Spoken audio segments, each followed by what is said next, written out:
Dito tayo sa plunder case ni Senador Rodante Marcoleta. Meron kasing binasura na ng Commission on Elections yung unang sinasabing election offense na nakomit dahil hindi nagbanggit or hindi na isama doon sa SOSE, no? At now ngayon umusad naman ito sa ombudsman na umano'y plunder. Yung dalawang kaso na yon, wala ba itong hindi ba ito makakaapekto yung unang pahayag ng COMELEC dito sa naging decision din or magiging decision pa ng ombudsman na maghain ng kaso kay Senador Marcoleta? Doon yung pumapasok, no, kung titignan natin dalawang magkaibang batas, no?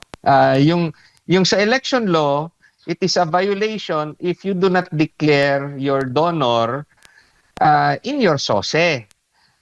But yung sagot naman ni Senator Marcoleta, tama naman.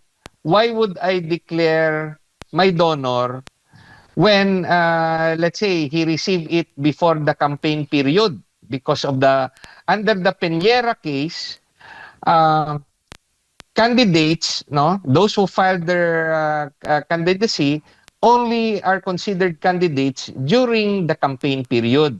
Before, let's say, the 90-day period, it is not yet a campaign period. So, they are not obligated to declare, no? Let's say, may donation before the campaign period.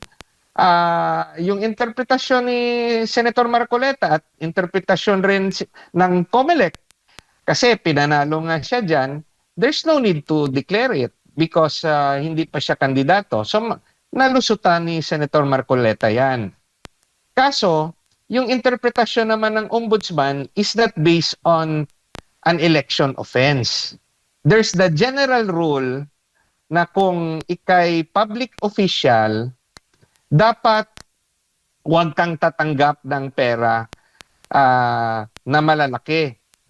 Kasi gifts, ordinary gifts are allowed. Let's say, birthday mo, binigyan ka ng bottle of wine, okay yan. Yung mga gifts of no big value. Pero pag malalaki, lalo na binigyan ka ng 75 million in 3 instances, no, na to accumulate, it becomes 75 million, sa interpretasyon ng ombudsman, nag-violate na yan ng corruption laws natin. And dahil sa kanyang amount ay more than 50 million, it falls under plunder based on the present, let's say, pronouncement of the ombudsman. Now, how can Senator Marcoleta properly explain that this is not covered by the corruption law or by plunder? First, he has to prove na ginastos niya to sa eleksyon. So that will show that indeed what he received, he really spent it in the elections. Now, for example, if based lang sa aking memory, I think more or less he spent, for example, 100 million for the campaign, which is more than his SALN, kasi yung SALN niya, let's say based on my memory, more or less dineclare niya 50 million. So, he spent more than his SALN. Siyempre, may pinanggalingan yung ginastos niya. Doon niya masasabi na that proves that I spent it, whatever he received, which he is not legally obligated to declare in his SOSE, he spent it for election and not to accumulate to enrich himself. Now, hindi niya naman kasi pwedeng igastos lahat ng pera niya para lang sa eleksyon. Siyempre, nagtago rin siya. So, for example, he spent 100 million. May nagbigay sa kanya 75 million. So, 25 million comes from his personal funds. So, iyan yung pwede niyang ma-explain sa ombudsman na I really spent it for election and it's not for reason of graft for reason of my public office. Because the very reason nga ang laki-laki ng gastos ko sa kampanya kasi may nagtulong sa akin at ginastos ko dyan. And under election laws, that is a valid reason na to justify na makareceive ka ng pera. Yun lang, there is an additional issue against him. Bakit hindi nilagay sa SALN na may donation? So, tignan rin natin kailan niya ginawa ang kanyang SALN.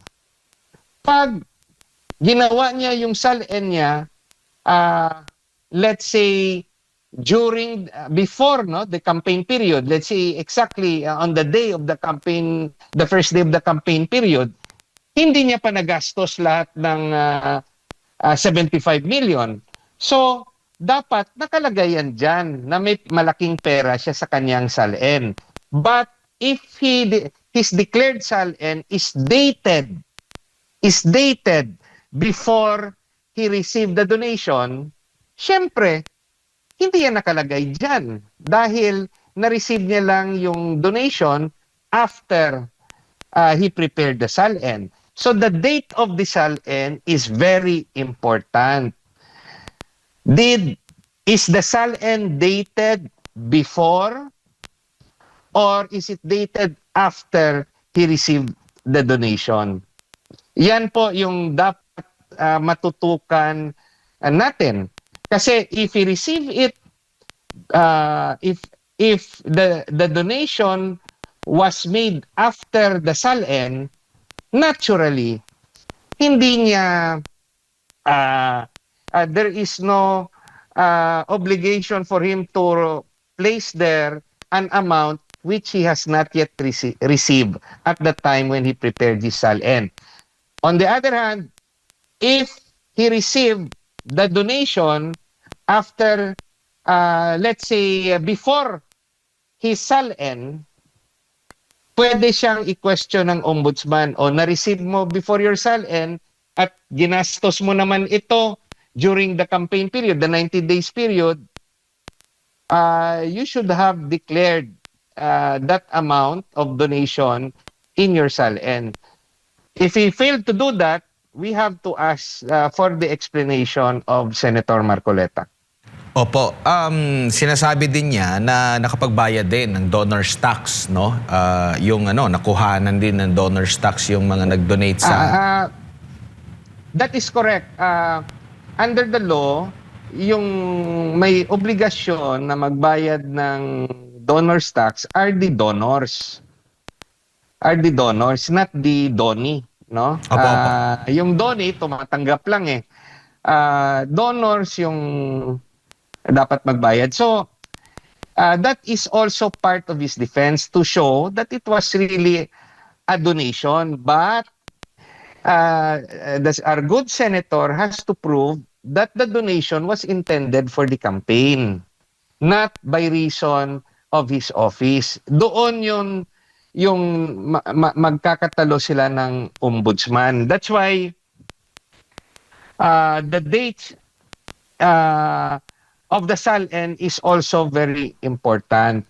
Now, if the senator could prove good faith, kasi ginastos niya naman talaga. That's why mas malaki yung kanyang expenses kesa sa kanyang SALN. It shows na ginastos niya, let's say 100 million. Yung SALN niya at some point in time is only 50 million. It proves that may kinuhanan siya ng pera by reason na kailangan niya yon para igastos sa election. So with that is an evidence that Senator Marcoleta could show to convince the ombudsman that clearly he did not commit plunder. Opo. Doon sa plunder law, attorney, meron bang kakibat na maliban sa pagbibigay, merong inaantay yung nagbibigay? Or kung magbibigay ka, automatic, bawal na yun? It's like this. If you're a government official, no, the highest official and the lowest official, yung clerk, you're doing your government function, pag may nagbigay sa iyo ng malaking halaga na let's say hindi mo kapamilya, as a stranger gives you money, there's already a presumption that that money is given to you by reason of your office. So you will now be on the defensive to show nga, no, binigyan ako ng pera dahil may utang siya sa akin. No, binigyan ako ng malaking pera hindi dahil sa opisina ko, dahil utang ito. May nang utang ako sa kanya. So it depends now on the use of that money, on the reason. But kung binigyan ka lang ng pera na walang rason, the presumption is just like yung akusasyon ng mga 18 sundalo. Namigay lang sila ng pera sa mga politiko. Oh, malay natin yung sasabihin ng politiko para rin yan sa eleksyon. Sasabihin ng politiko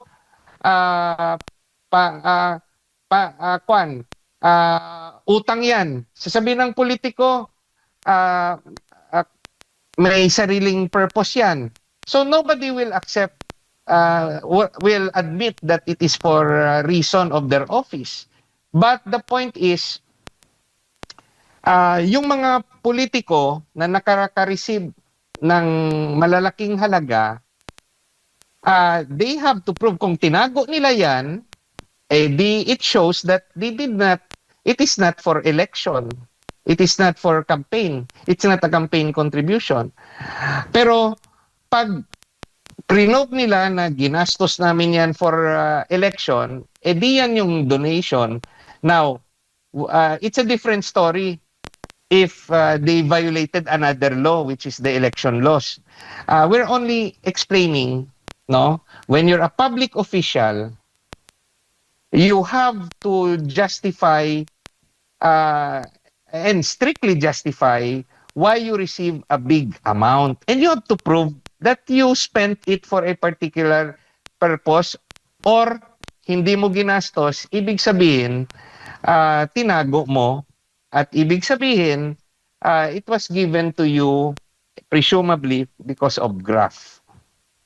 Opo, marami tayong nababasa din sa social media, lumalabas sa ating wall, sa Facebook attorney na bakit kung ganito yung magiging logic ngayon ng gobyerno, lalo na ng ombudsman, tanging si Senador Marcoleta lang ba ang merong ganitong kaso? Kasi marami tayong nakikita. Bakit si ang dami, mas malaki pa nga dito sa perang sinasabi nitong si Senador Marcoleta na kanyang natanggap.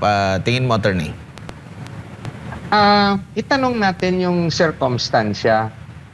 Dineclare ba sa SOSE or hindi yung pera? May nag-admit ba sila in public or hindi? Yun. In criminal prosecution, no, no complainant, no complaint. In the particular case dito, si Senator Marcoleta mismo na umamin na may tinanggap siya purposely for the election, for campaign contribution. So, it shows, binayaran rin yung donor stock at as shown by SOSE, ginastos talaga ng ganun kalaki.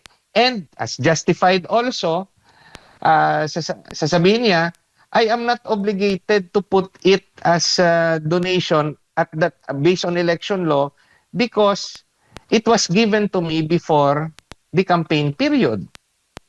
So, yun yung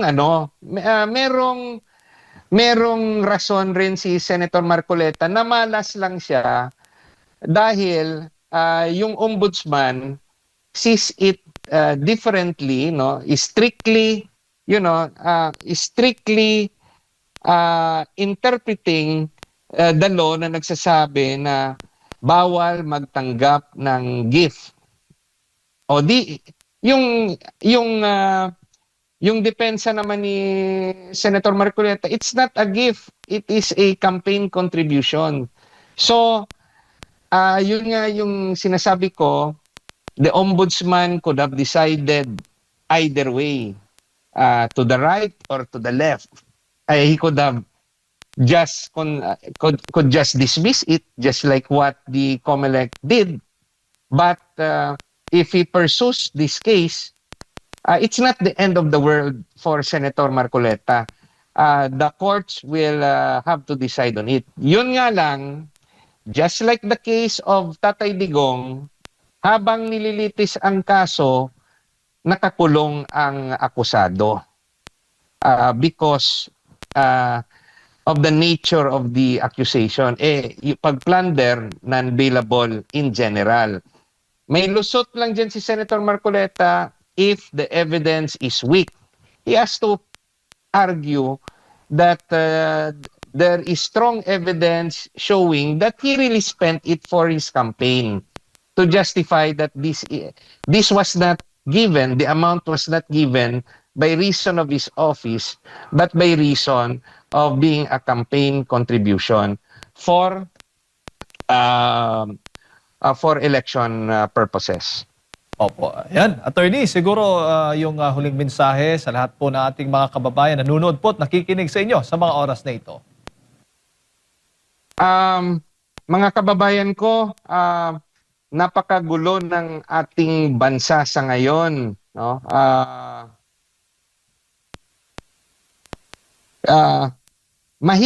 Mahirap no maging Pilipino sa ngayon.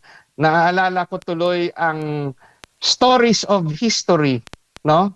At yung mga sulat na libro ni Gat Jose Rizal, yung Noli Me Tangere at El Filibusterismo. Yung mga nangyayari noon, umuulit pala. At yun ay applicable sa atin ngayon. Maraming salamat, SMNI.